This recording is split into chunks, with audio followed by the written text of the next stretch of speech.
Eh bien, bonjour à tous, ravi de vous retrouver pour une nouvelle pause discussion. Et aujourd'hui, je vous retrouve pour parler d'un sujet qui touche de nombreuses familles, souvent en silence, c'est la maladie d'Alzheimer. Avec mon invitée Sabine Henry, nous explorerons la réalité vécue par les personnes atteintes de la maladie, mais aussi par leurs proches. Nous évoquerons également le regard porté sur la maladie et la communication de la démo. Bonjour, Madame Henry.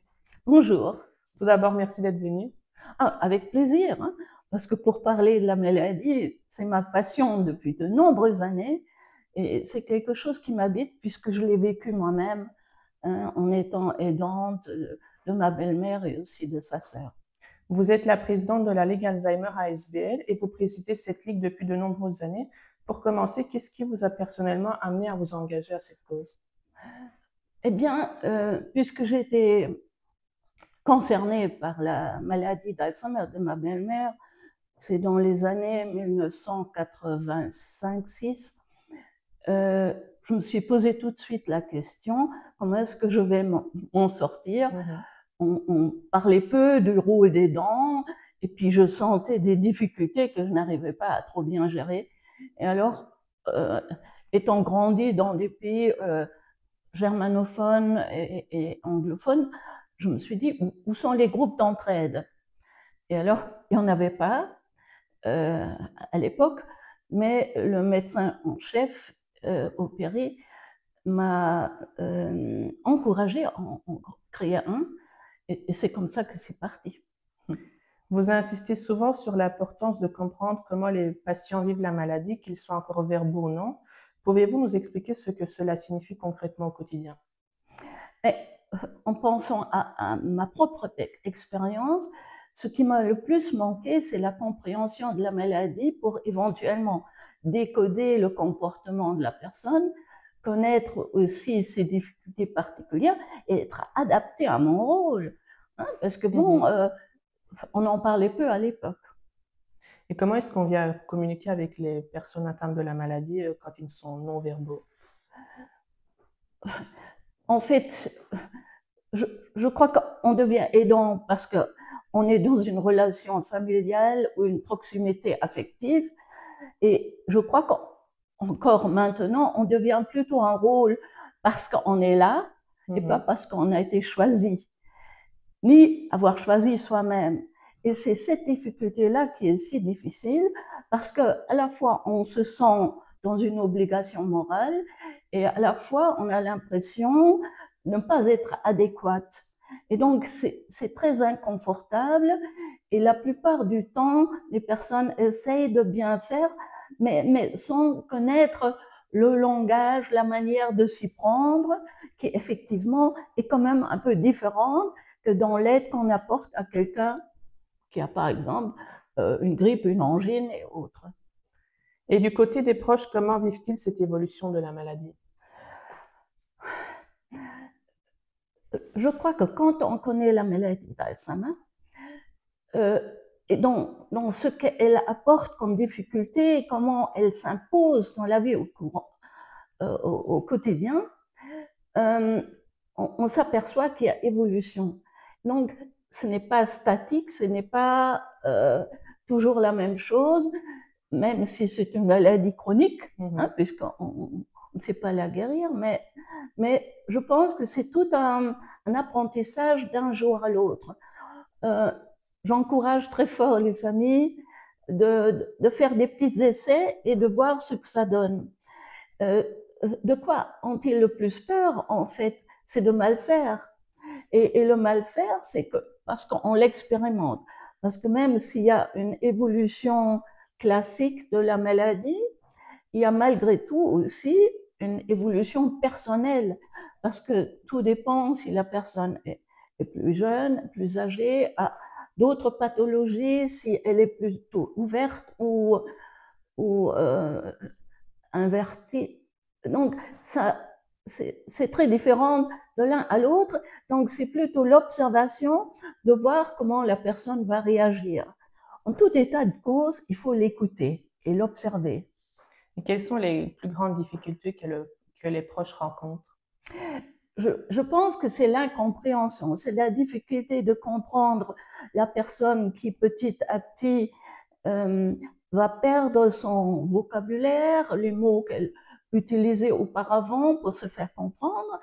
Donc ça, c'est comprendre la personne est difficile, mais aussi se faire comprendre, parce que la compréhension de ce que je dis va être difficile par la personne. Et c'est pour ça que c'est très important d'utiliser d'autres moyens que uniquement les mots. Mhm. Il y a aussi un grand écart entre les formes de la maladie connues ou méconnues. Quelle réalité du terrain souhaitez-vous que le grand public se rende compte?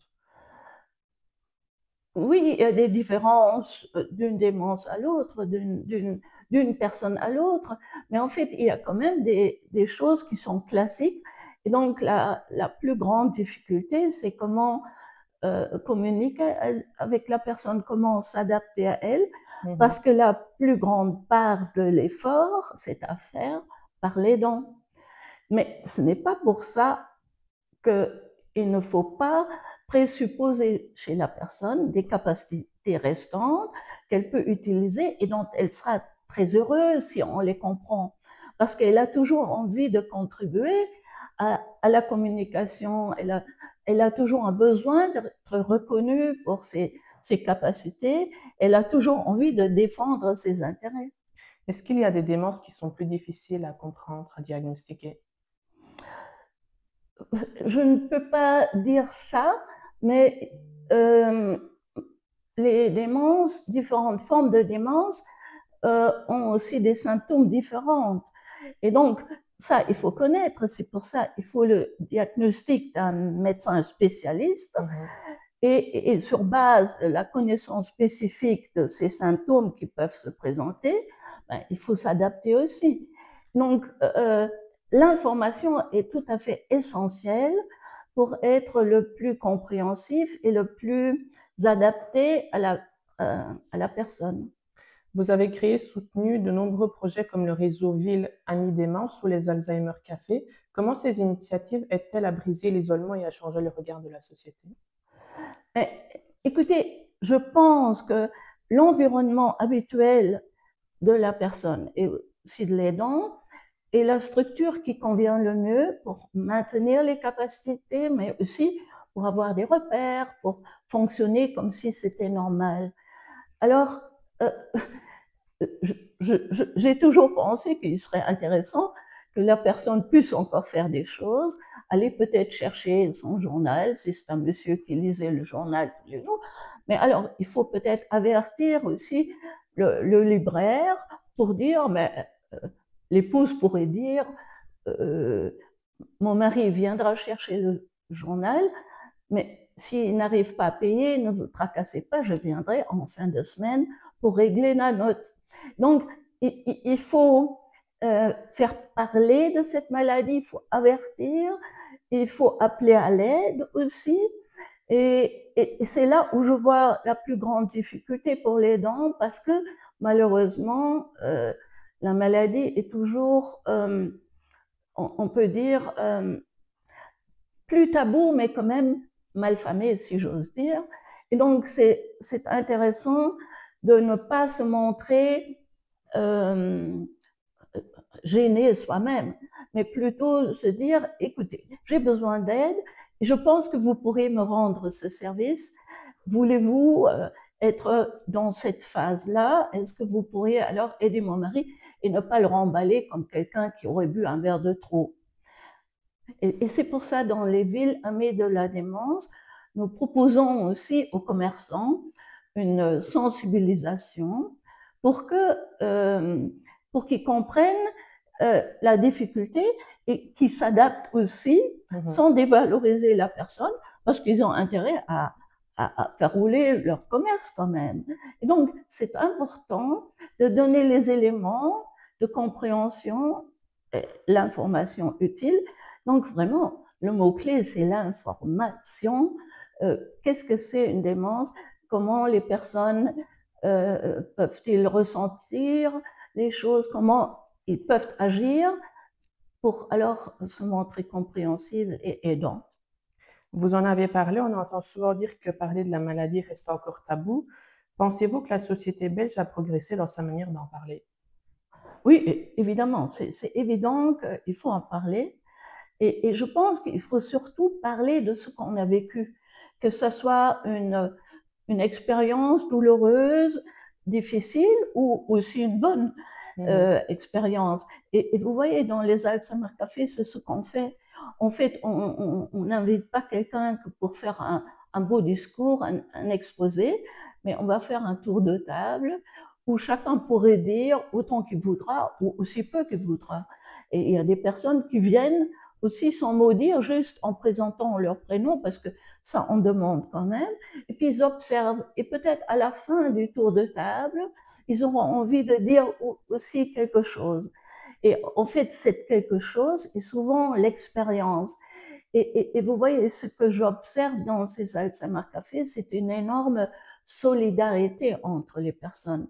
Parce que très souvent, quand ils font une remarque par rapport à quelqu'un qui était autour de la table, ils vont essayer de l'aider pour qu'il ne fasse pas la même bêtise que eux ont fait. Donc, vous voyez, l'apprentissage se fait naturellement en partageant une même souffrance, une même difficulté. Et ça, c'est évidemment formidable. Et parfois, l'animatrice, elle ne compte plus parce que ça marche tout seul. Et pendant ces rencontres avec les proches et les malades, y a-t-il un moment qui vous a particulièrement marqué?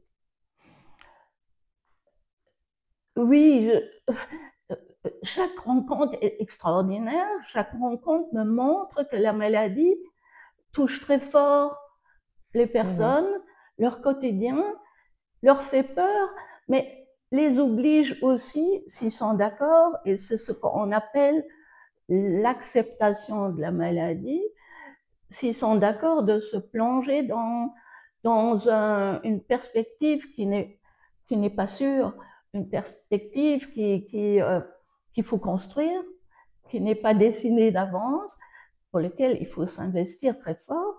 Mais je pense que le partage avec d'autres et dire ses peurs peut donner courage à l'aborder quand même.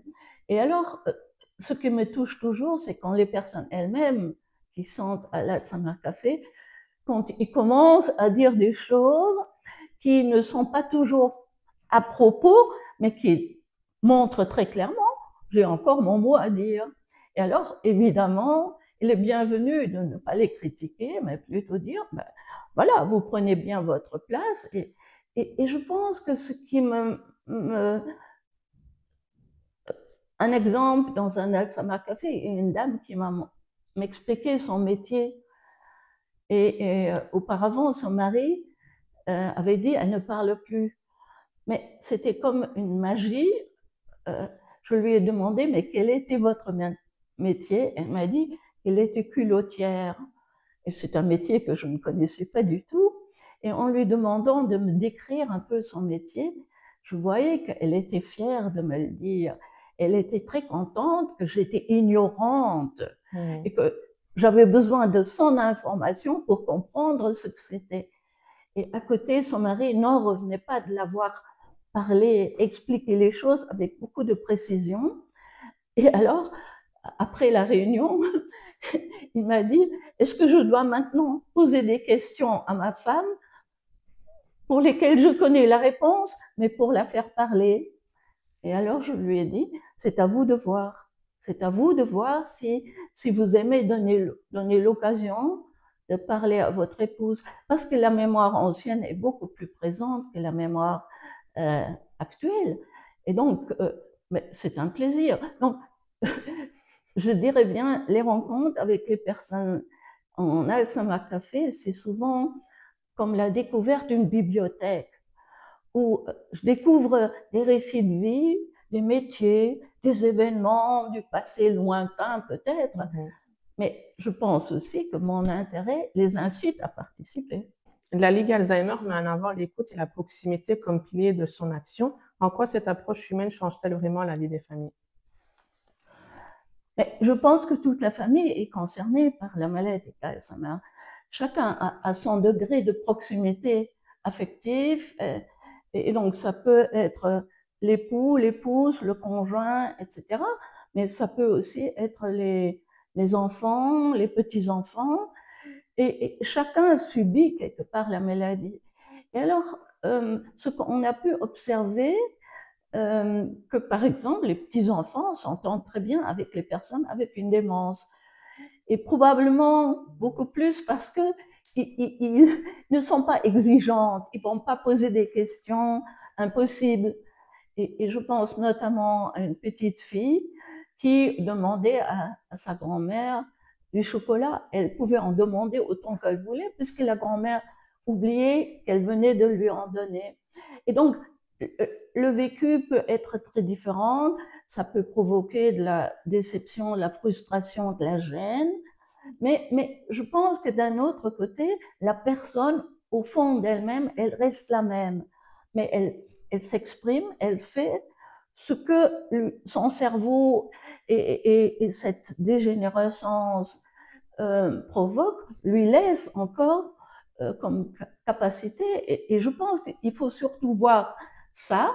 Et c'est en ça que les familles, entre elles, mais aussi vis-à-vis au téléphone, par exemple, mais ils peuvent apprendre que nous sommes preneurs de leur récit, nous les écoutons, on ne va pas leur dire ce qu'ils doivent faire, mais on peut aussi les informer utilement pour que la vie avec la maladie soit moins lourde, qu'elle ait encore une qualité et que finalement les liens restent intacts. Et si vous deviez faire passer un message aux personnes récemment diagnostiquées à leurs proches, quel serait-il?